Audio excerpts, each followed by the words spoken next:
Hey, family, and welcome back to another segment here on GEMS Podcast. For those of you that are new to the community, I am Miss Genesis Amaris Kemp, the founder and host. And for those seasoned listeners, thank you so much for tuning back in. With me today is a very special guest by the name of Allison Rothman. And I'm going to share a little bit more about who Allison is so you could get to know her. Allison Rothman holds a Master's of Art and she's a CYT certified yoga teacher, is an body-centered, holistic empowerment coach and transformational group facilitator with 25 plus years of study and experience in somatic healing arts and therapy, yoga and meditation, authentic embodiment, and holistic healing. Through her extensive studies, practices, and experiences, she provides clients and students with the ability to tap into their innate inner resource and release debilitating life patterns in order to access their truth, power, and reclaim their body, mind, heart, and soul connection. In addition to her one on one work, she facilitates retreats, runs women's groups, both virtual and in person, writes, speaks, and is the host of the podcast Embodied and Awake. She lives in beautiful Boulder, Colorado, with her partner and 13-year-old son. So, without further ado, let's welcome the woman behind it all, Allison Rothman. I love it. Thank you so much for having me. Beautiful, beautiful. Yeah. My pleasure, Allison. And so here on the show, I always like to do either an icebreaker or a rapid fire 10 question game, emphasis on rapid, so the audience can connect with you on a deeper level outside of the meat and potatoes. So, what are you in the mood for? Icebreaker or rapid fire? I would say icebreaker. Okie dokie. We're breaking the ice with Allison and Genesis. So, for your icebreaker, I want you to share something crazy that you have done in your life, but it gave you character, or a fun and interesting fact that I certainly don't know about you and maybe not even your own community. And if you're feeling frisky, combine the both of them. Well, I have a crazy story of traveling alone in Mexico and being witness to a hit by the Mexican drug cartel. So, yeah, there's an icebreaker for you. That'll be a shock factor. So it's a huge story that obviously we don't have time to get into the details of it, but it was by far one of the most highly transformative experiences of my life. So yeah. Wow, that is definitely an icebreaker. And I'm sure it probably felt so surreal, or maybe you were nervous. I don't know. How did, Uh, all of the above, it was a moment in time where was hiding under a bed and not knowing if I was going to walk, get back on the plane and come home. And I just feel like I was divinely guided to be there. And I felt like, there was this level of peace for sure, but it also clearly was scary, but also just propelled my life's journey to the next level. So amazing. And thank you for sharing that. And so, audience, I hope that gives you a little glimpse into Allison, because since she mentioned it propelled her to the next journey of life and the work that she's doing now, we're going to unpack some of that within this 30-minute segment. And we're going to talk about embodied life and awakening authenticity, because so many times people in life, you're living within a comfort zone and you're living within confinement, and you may not really know who you are, or you may be afraid of showing up because you're worried about, what are they going to think?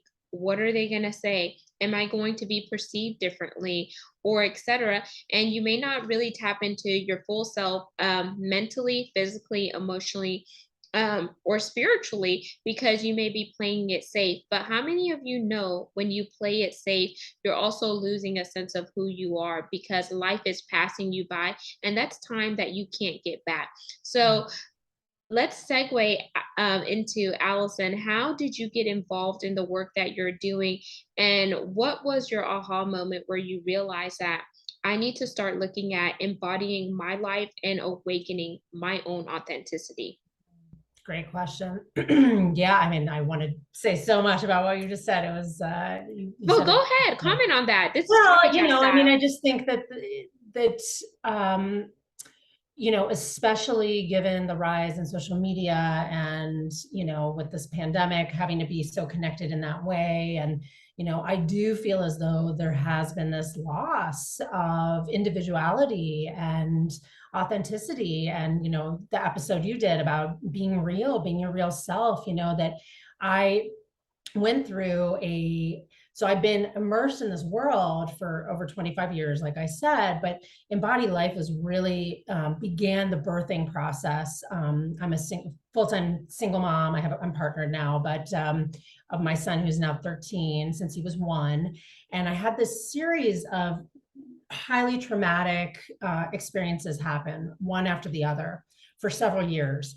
And at the same time, I was simultaneously, really creating this business because I was learning that I had to be my real, authentic self across the board in my work, in my personal life. And my personal life was messy, and there was a lot that was, coming to light. And it was, for example, came home to my house on fire.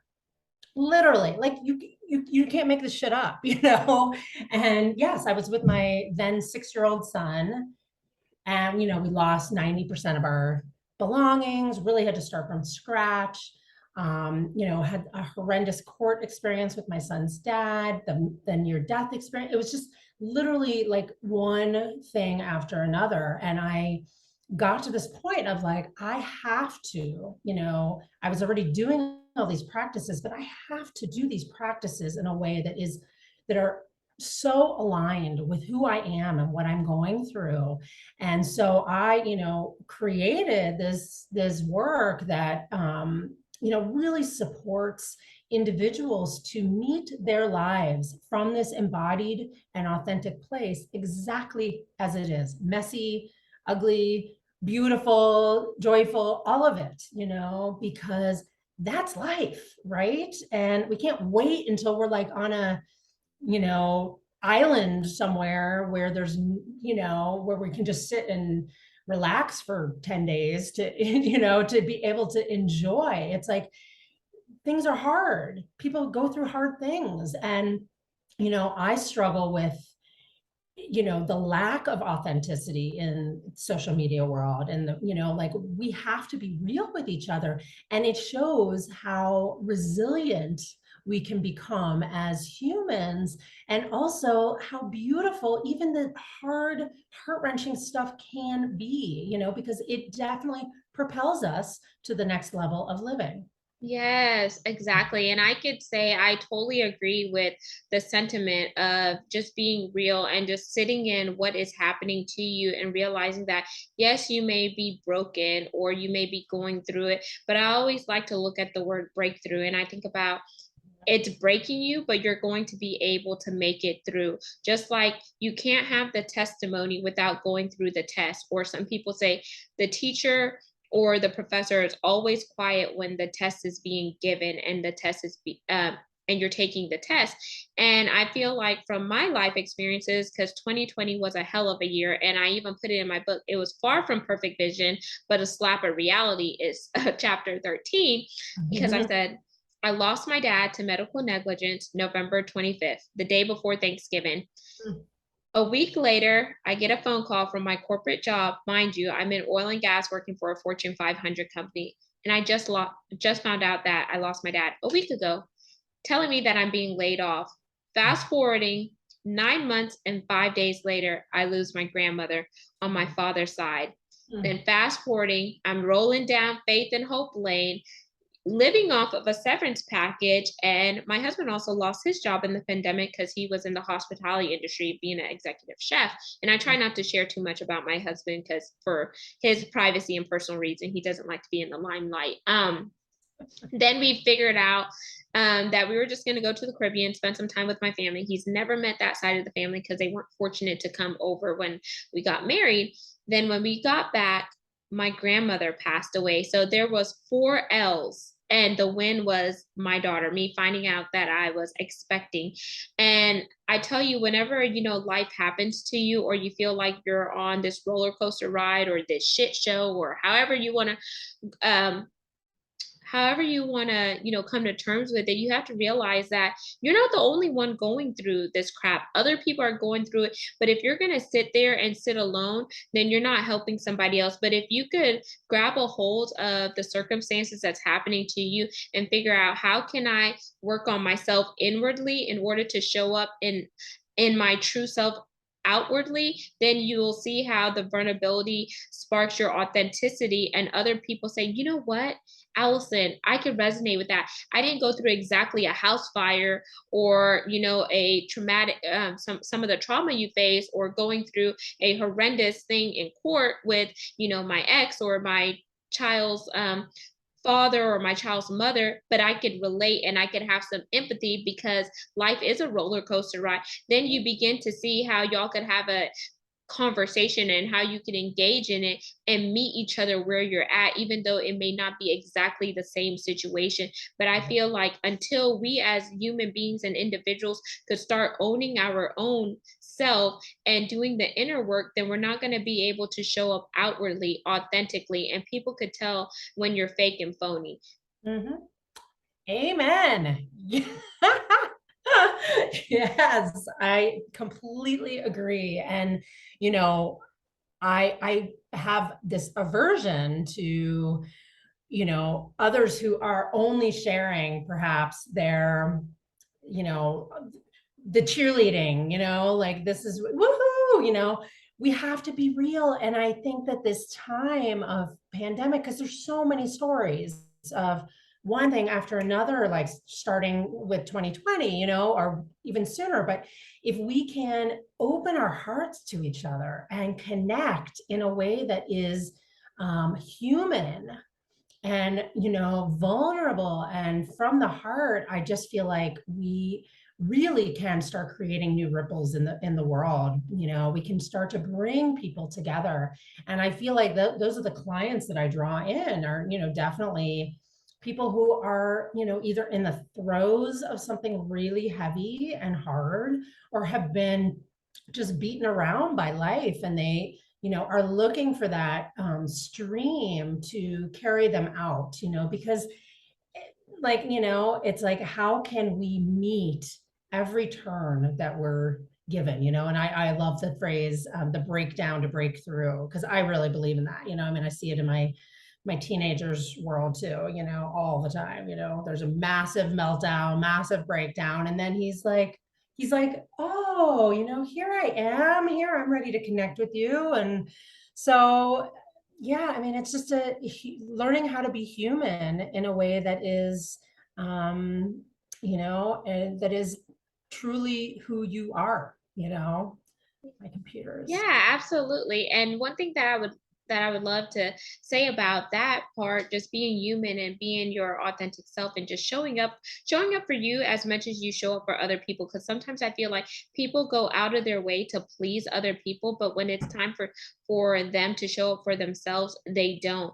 And so I feel like, what is causing you to not show up for yourself? What is hindering you? And there's something that is internally rooted inside of you that needs to come up and out to the surface, so you can look yourself in the mirror and be proud of the person that you see and what's looking back at you, that reflection. And from the outside looking in, because one thing that I learned is, whenever you're going through those losses and stuff, you learn more about yourself, but then also something empowering or something powerful is birthed out of that. Like, I would have never done life coaching, but it's because, I took all the experiences from corporate, I took the life experience, and now I realized that people were coming to me for help with certain things. But the one question I have for you, Allison, that you may see with some of your clients is, where do you feel like those individuals have hit a roadblock where they're afraid to be vulnerable, because maybe they think that if I share my vulnerability, it's going to be a weakness versus a strength, because somebody may use my vulnerability against me. Do you see that I or mean, hear about it? all the time. I mean, I think it's a human epidemic, right? Something I tend to draw in, I'm in my late 40s, so kind of midlife, and I tend to draw in a lot of women and men in midlife, and we're very imprinted. And so there's a lot of undoing that has to happen, a lot of recognition of where we hit that block of, and generally it's fear, or, somebody that a past relationship like totally took advantage of us when we opened ourselves up. And so there's like this undoing and this repair process that I feel like has to happen, probably many, many, many times. It's not just a one and done, right? It's like this constant cycle. So, it's just, being human is so fascinating to me. Like we spend like our whole lives, doing this inner work to really, find alignment in our true selves. And that, it sounds so simplistic, but it's so complex, and I do think as humans, we kind of make things more complicated than they actually need to be. But, again, I just feel like it's this undoing and this repair process, and learning how to trust again, how to trust ourselves first and foremost, and then to gradually start to open up to others from that place. I love that. So it sounds like you have to do a lot of what I say in my work is deprogramming in order to reprogram and recalibrate yourself. But then part of that is knowing who you are and loving yourself unconditional, where you're going to put in the work because you want to see the results.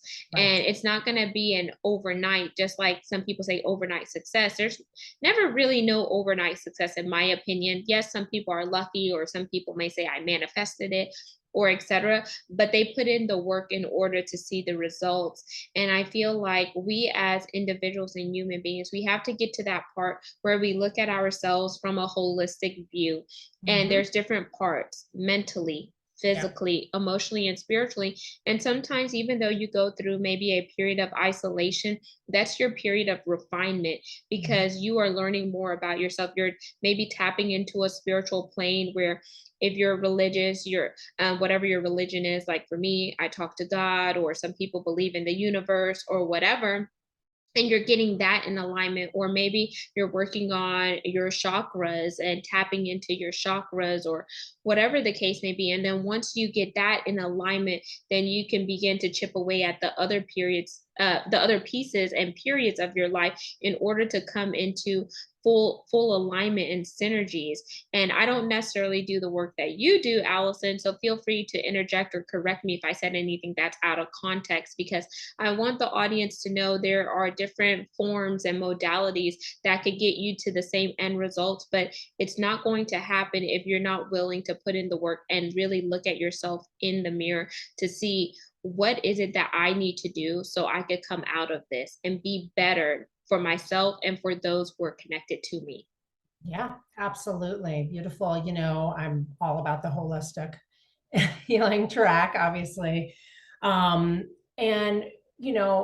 really so when I was in my early 20s, I hit rock bottom and ended up going into a residential treatment center for eating disorder recovery. And it was a holistic program. And so it was there that I really learned all the different avenues and approaches to heal on a holistic level. And then I went to bodywork school that was also holistic. Anyhow, what I believe is that we can't tear the Band-Aid off and everything's okay. The quick fix thing does not work, because I am all about sustainable healing. And with sustainability means that we work with layers, we work different pieces of the puzzle of who we are. And what works for one person may not work for another. So we come at it, in the holistic realm, we come at it from so many different ways. And I've got gazillions of tools in my tool belt that I can pull out for different people, because different people are going to resonate in different ways. But what I have seen, and in my own journey, of healing for, decades, is absolutely you go through periods where, things are enhanced and you're really working it and you're feeling like, oh yeah, I got this, and things are moving along. And then there's these times that's a little bit more dormant. But those are the times you still need to do your practices. I'm a big meditator and hugely believe in meditation as a gateway, and along with some other practices. But we have to, even when we feel like nothing is shifting, that is the time. It's like cultivating, right? And so with each step, we gain access to another part of ourselves, another layer of ourselves, and it integrates, and then we can keep moving forward. And that's where the sustainability comes. Because if we do some big, I lead retreats, and so I'm not saying anything about retreats, but anything negative about retreats. But if we do some big opening, some big retreat, or a big, healing journey, something that's like a weekend, a week long, and we come back and we don't continue the practices, we're going to go backwards again. It's not like it hasn't landed in us. Does that make sense? Yes, that definitely makes sense. And this is what I heard. So it's not a quick fix, or it's not that run flat that you just use and put it on. Whenever you are thinking about it, you're thinking about it from a long-term perspective and sustainability, where you're putting in the work, and then over time you're gradually improving what you started. That way you can allow it to stick, because if you do something that is a quick fix, then you can easily revert back to your old self and your old nature, and then you'll be in the same position that you were in, even though you spent all this time, money, energy, and resources doing something, but you didn't do something that will give you the lasting effect. You did something that will give you that quick high, and before you know it, boom, you're back to where you were, because you didn't work on something that was cultivating you. Would you say that I summed that up correctly? Yeah, it's difficult to say that you go all the way back, because not necessarily, because sometimes we backpedal, right? I mean, that's part of the journey too. It's like sometimes we're, still like, I still have like weeks where I'm like, oh my God, like I'm looking at this again, I thought I was done with this. So yes, and it's like I try to remind clients, because it's easy to get discouraged when you're not doing the quick fix, like they want to tear the band-aid off. That backtracking is part of it, because then you can learn even more about this pattern that perhaps is holding you back, and you can gain more wisdom and access to yourself so that you can keep moving forward. So it's like, you take a couple steps forward, you take a couple steps back, you take a couple steps forward, but you're never back. I mean, I can't say you never, some people do go all the way backwards, but it's rare to go all the way back where like you're sinking, but then Yeah. it's like, then we could talk about addiction recovery, and that's a whole other subject. So, but So yeah, we're on the same page. yes, and I love that you clarified that, because that is true, because it could be a case by case basis depending on who the individual is. So I love that you corrected me and say you could go back, but not all the way back, because it's dependent on the individual. So the last question before we jump into the call to action is, what tools would you give to somebody who is listening to this for the very first time, and they want to at least start awakening their inner self so they could really be authentic? Do you have like some tools that they could start doing now? And then of course, if they want to go deeper, they obviously will reach out to you, which will plug that in your CTA. Yeah, thank you.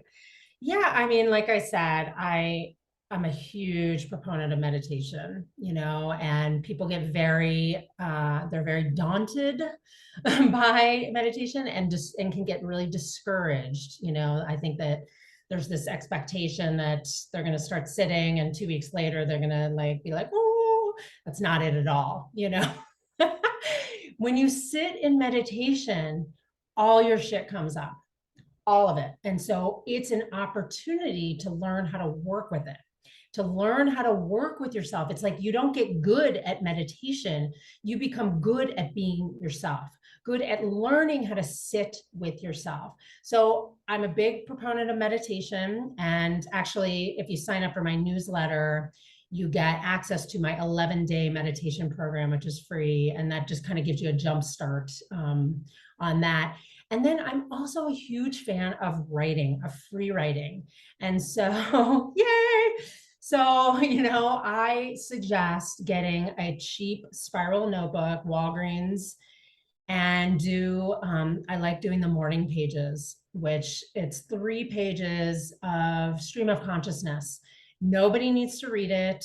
Don't worry about punctuation. Just let your subconscious empty. So the morning practice, meditation and writing to start your day out with connection to yourself is huge. And then more to come. I love that. So y'all, meditation and morning pages, which is like your free thinking, creative writing, etc., that gets all of your thoughts and emotions onto the pages. And it's also a good way for you to reflect on what you wrote and etc. I love writing. And so now let's jump into the CTA. What is your call to action for the audience outside of meditation and journaling? Something quick, so you could plug your website and where you primarily hang out on social media, Allison. Awesome. Yes, you can find me on my website at embodymylife.com, and lots of goodies on there. And then I am mostly on Instagram these days, Instagram and Facebook. And my tag, or whatever you call it. See, I'm old, so I don't even know. Handle. My handle, not my tag. They got you. At embody_life. So you can find me there. And I'm starting another round of this virtual women's circle, 6-month journey that is all on Zoom. So people can join. It's for women. Women can join from anywhere, and some other good stuff on my website. So that is amazing. And Allison, I want to thank you so much for coming into the community and sharing more about your background and the work that you're doing. Audience, all of Allison's contact information will be in the show notes. So all you need to do is read, scroll on down, and tap in with Allison. And lastly, but not least, I want to extend my gratitude to all of you that have taken your time out of your day to listen to this segment. I hope it inspires you, motivates you, and you learn something new. For those of you interested in becoming a brand sponsor, it is paid sponsorship because it does take monetary resources to fuel the mission and movement of the podcast, which is to curate content that is educational, inspirational, and motivational, while also weaving in the need for diversity, equity, inclusion, and belonging. You can find out more information by reaching out to me via email, which is gems with Genesis Amaris Kemp, the name of the podcast. And lastly, but not least, where would I be without my supporters? You know, I only think about you. So if there's a topic that you want to hear, let me know. Feedback is a gift, and I will go source out those subject matter experts, also known as SMEs, to come into the community and share their knowledge with you, or do a solo episode if I'm versed on that topic. But other than that, it has been an honor and pleasure to be with each one of you today and with Allison. So we're going to leave you with peace, love, and lots of blessings. Have yourself an amazing day, and be sure to check out more things to come from Allison Rothman and Genesis Amaris Kemp. See ya. Thank you.